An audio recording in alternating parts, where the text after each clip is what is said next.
ఒక పెద్ద ఆకుపచ్చ అడవిలో జింకల సమూహం ఆనందంగా నవ్వుతూ జీవించేది. చిన్న జింక చిట్టి తన స్నేహితులతో కలిసి ఆట పట్టిస్తూ ఆనందంగా ఆడుతూ ఉండేది.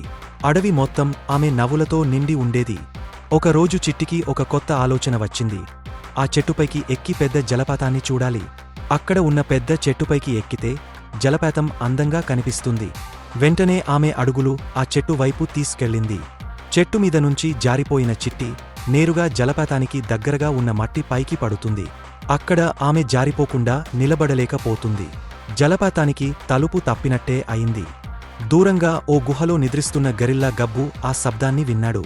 అతడి పెద్ద చెవులకు ఆ అరుపు వినిపించగానే అతడు ఒక్కసారిగా లేచాడు. ఎవరో కష్టంలో ఉన్నారు అని భావించాడు. గబ్బు తన భారీ శరీరంతో చెట్లు దూకుతూ దారిలో ఎటుపడితే అటుపోతూ చిట్టి ఉన్న చోటికి పరుగెత్తాడు. అడవి అంతా అతని ఉత్సాహాన్ని చూసి ఆశ్చర్యపోయింది. గబ్బు చిట్టిని ఎంతో జాగ్రత్తగా ఎత్తుకున్నాడు. తన ముద్దుగా ఉన్న చేతులతో ఆమెను భుజంపై ఎత్తుకున్నాడు. చిట్టి భయంతో చెబుతుంటే అతడు నిశ్చింతగా ఓ ముద్దైన చూపు చూశాడు. ముందే ఉన్న జలపాతం ఉప్పొంగా ప్రవహిస్తోంది. నీటి శబ్దం భీకరంగా మారింది. గబ్బు ఆ దిశ చూసి ఇక్కడికుండి తీసుకెళ్తే ప్రమాదం అని గ్రహిస్తాడు. గబ్బు చిట్టిని భుజాన వేసుకొని ఒక చిన్న సురక్షితమైన మార్గం గుండా అడవి మధ్యలో నడుస్తున్నాడు. పుష్పాలు అతనికి దారి చూపుతున్నాయి.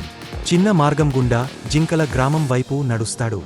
చిట్టిని తిరిగ చూసిన జింకలందరూ ఆనందంతో పరుగెత్తుతూ వచ్చారు. ఆమె తల్లి ప్రేమతో ఆమెను ఆలింగనం చేసుకుంది.